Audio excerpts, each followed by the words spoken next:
Jawa Tengah, provinsi di tengah Pulau Jawa yang telah ada sejak zaman Mataram kuno. Hal ini ditandai dengan prasasti Canggal berangkat tahun 732 Masehi. Jawa Tengah ditetapkan sebagai provinsi sejak tahun 1945 pada saat sidang PPKI 2 hari pasca kemerdekaan Indonesia, yaitu pada 19 Agustus 1945. Pada sidang PPKI sekaligus menetapkan Gubernur Raden Panji Suroso. Meski singkat, pemerintahan Raden Panji Suroso diwarnai peristiwa monumental, di antaranya pengibaran bendera merah putih hingga pelucutan senjata Jepang. Pemerintahan dilanjutkan Gubernur Kanjeng Raden Mas Tumenggung Wongsonegoro.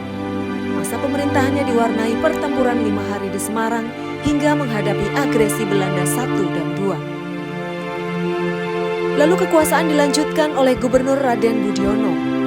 Terpenting yang terjadi pada masa pemerintahannya adalah dilakukannya penyerahan kekuasaan oleh pemerintah kolonial Belanda Recomba kepada pemerintah Provinsi Jawa Tengah Republik Indonesia pada tanggal 24 Maret 1960. Selanjutnya kepemimpinan Raden Mas Tumenggung Pangeran Mangunegoro. Pada masa ini diwarnai musibah terbakarnya Gedung Papat pada November 1954.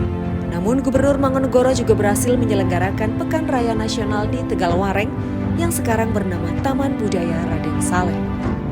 Pasca kepemimpinan Gubernur Mangunegoro dilanjutkan R. Soekarjo Mangunkusumo. Pada masa ini, beliau menginisiasi kursus Dinas C di Semarang bagi tenaga muda yang berpendidikan minimal lulus SLTA yang menjadi embrio Akademi Pemerintahan Dalam Negeri atau APDN di Semarang. Gubernur R.M. Hadi Subeno. Pada masa ini terjadi situasi politik yang tidak kondusif. Kekuasaan terpecah menjadi 2 kubu, Partai Komunis Indonesia dan Partai Nasionalis. Selanjutnya masa kepemimpinan Gubernur Mochtar. Pada masa ini, banyak dibangun waduk dan saluran-saluran irigasi untuk dapat menciptakan swasembada beras dan meningkatkan produksi pertanian lainnya. Dan untuk menggairahkan perekonomian, Gubernur Mochtar juga membangun pelabuhan samudera atau Ocean Harbor di Semarang. Haji Munadi. Di masa ini muncul upaya-upaya bangkit dari krisis sosial dan ekonomi melalui modernisasi desa, program Panca Usaha Tani, pembentukan Badan Kredit Kecamatan atau BKK di seluruh Jawa Tengah, serta pengembangan Badan Usaha Unit Desa atau Koperasi Unit Desa. Pada masa ini banyak bangunan fisik menonjol, di antaranya Masjid Raya Baitur Rahman, Lapangan Pancasila, dan Wisma Pancasila. Gubernur Haji Suparjo Rustam. Berbekal pengalaman sebagai mantan Duta Besar Yugoslavia dan Malaysia, Gubernur Suparjo Rustam berjasa dalam peningkatan kualitas pelayanan umum, mulai dari Lembaga Ketahanan Masyarakat Desa atau LKMD, hingga program pembinaan kesejahteraan keluarga atau PKK untuk meningkatkan emansipasi wanita. Prestasi yang dicapai di masa kepemimpinan Gubernur Suparjo Rustam adalah penghargaan para Samya Purna Karya Nugraha atas keberhasilan Jawa Tengah mencapai prestasi tertinggi dalam melaksanakan pembangunan. Haji Muhammad Ismail. Di masa kepemimpinannya beliau concern pada pengembangan potensi daerah, pengembangan budaya dan bahasa Jawa melalui Kongres Bahasa Jawa. Proyek monumental di masa Gubernur Haji Ismail diantaranya Waduk Kedung Ombo, Waduk Mrica, PLTM Mrica di Banjarnegara, dan PLTGU Tambak Lorok di Semarang. Jawa Tengah juga berhasil meraih Adipura Kencana, mengembangkan Bank Pembangunan Daerah atau BPD, membangun Gor Jatidiri, Gedung Jateng Mini atau Mayor Koco, serta Pekan Raya Promosi Pembangunan atau PRPP. Kepemimpinan di Jawa Tengah kemudian dilanjutkan oleh Gubernur Haji Suwardi. Meski diwarnai krisis ekonomi, masa kepemimpinan Haji Suwardi banyak menorehkan prestasi, di antaranya pengembangan Bandara Internasional Adi Sumarmo Surakarta, pembangunan Asrama Haji Donohudan Boyolali, pembangunan Wisma Perdamaian, dan Stasiun TVRI Jawa Tengah. Gubernur Haji Mardianto.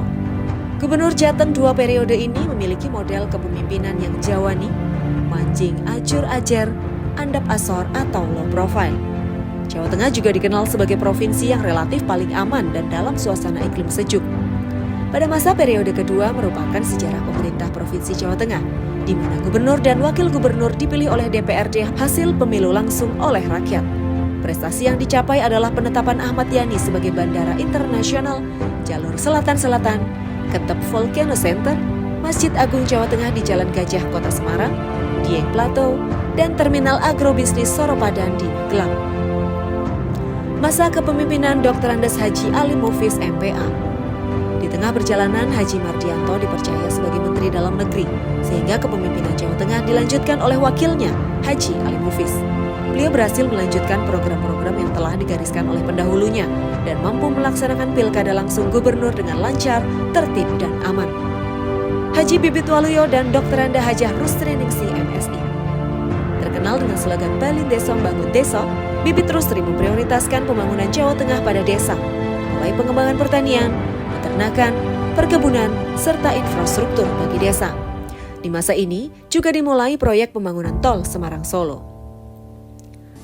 Haji Ganjar Pranowo SH MIP.